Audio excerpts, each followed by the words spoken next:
In my talks this week, I want to speak about our personal relationship with God.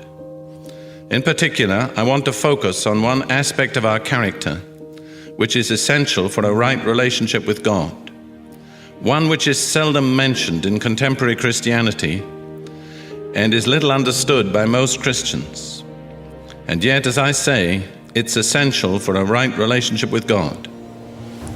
If I were to give you 3 guesses, I'm sure that hardly any of you would come up with what I have in mind. The aspect of character that I'm going to deal with this week is the fear of the Lord. Does that produce some kind of negative reaction in you? The fear of the Lord? Do you almost shrink away from it as something stern and unattractive?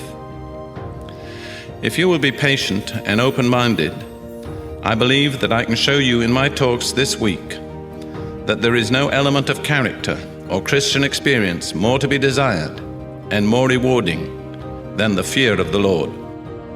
I'd like to begin this study of the fear of the Lord with a beautiful jewel of Scripture tucked away in half a verse of 2 Chronicles.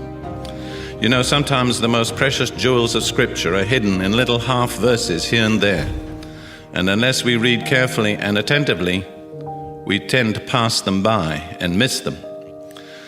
This half verse is found in 2 Chronicles 16:9.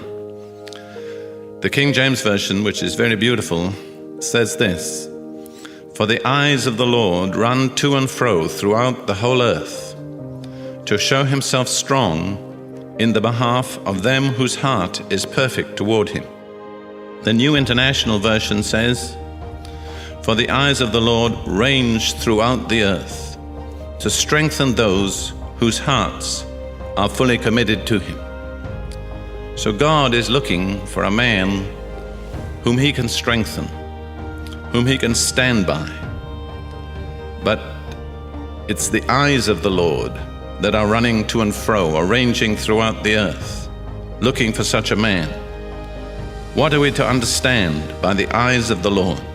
I believe the answer is to be found, amongst other places, in Revelation chapter 5, verse 6, where John the Revelator says, speaking about the vision that he had of heaven, "Then I saw a lamb, looking as if it had been slain, standing in the center of the throne, encircled by the 4 living creatures and the elders.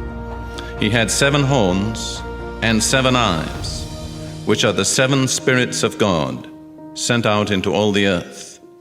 An alternative translation is, "the 7-fold Spirit of God, sent out into all the earth." So when it says in 2 Chronicles, the eyes of the Lord are running to and fro, or ranging throughout the earth, looking for a certain kind of man, we're to understand that to mean that it's the Spirit of God that is out in the earth amongst all humanity, searching for a particular kind of person. Because when God finds that kind of person, he can do extraordinary things for him. So, what kind of a person is God looking for?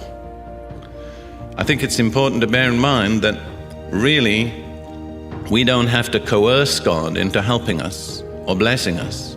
Rather, we have to concentrate on being the kind of person that God is longing to bless and to help.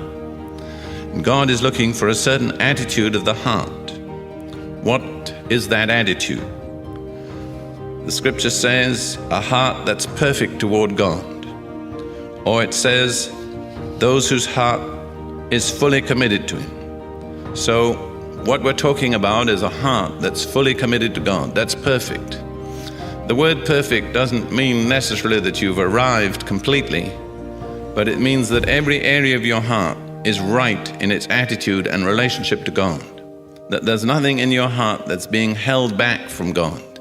There's no corner of your heart where you don't invite God's search, and where you're not willing to open up to God and let him show you what's pleasing to him and what he expects of you.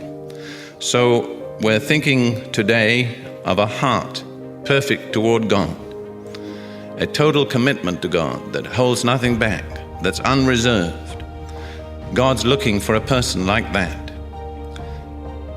Would you like to be that kind of a person? I tell you, I would. I've walked with the Lord long enough to know that He's faithful, that if He lays down certain conditions and says that if we meet those conditions, He'll do certain things. I've always proved in experience that when we meet the conditions, God fulfills His commitment. So let's ask ourselves today, do we have a heart that's fully committed to God? Are we completely open with Him? Is there any area of our heart or life that we're seeking to shield from God? Are there some rooms in the house of our heart where we haven't given God the key, that we still want to occupy for ourselves? Some closet door somewhere that we've locked and said, God, you can walk through the rest of the house and inspect the rest of my rooms, but this closet, I just don't want you to see what's inside there. That's the kind of thing that God cannot fully bless. So the eyes of the Lord, the Spirit of God, is ranging throughout the earth, looking for a person who has no locked off areas, no secret dark corners, no reservations, nothing that's unyielded. What is the essence of that kind of attitude? I believe it's summed up in that phrase we're thinking of, the fear of the Lord. What are we to understand by the fear of the Lord? I believe the fear of the Lord centers in the first commandment. The first commandment, as it's given in Exodus chapter 20, verses 1 and 2, is like this. The Lord speaks to His people. I am the Lord, your God. You shall have no other gods before or beside me. Many of us that have grown up in a church background, we're so familiar with that commandment or the concept of it that I think sometimes we pass it by without considering all that's involved. We are not to have any other God before or beside Him. There is to be nothing in our life that's placed on the same level as God. God's position in our hearts and lives must be absolutely unique. He will not share the throne with anything in our heart. There's a very striking phrase found in Genesis 31, verse 42. Jacob is speaking to his father-in-law Laban. We don't need to go into the background. They're having a kind of dispute. And Jacob is saying, if God hadn't taken care of me, you would have cheated me. This is what he says. If the God of my father, the God of Abraham, and the fear of Isaac had not been with me, you would surely have sent me away empty-handed. Notice that phrase, the God of Abraham, and then the fear of Isaac. In the text I have before me, the word fear is printed with a capital F. It's a name of God. The fear of Isaac is Isaac's God. And Isaac, of course, was the father of Jacob. Ponder on that. What you fear is your God. There's a kind of fear that makes what you fear your God. This works both ways. If you fear the true God, He's your God. But if you fear the wrong thing, then you make that thing your God.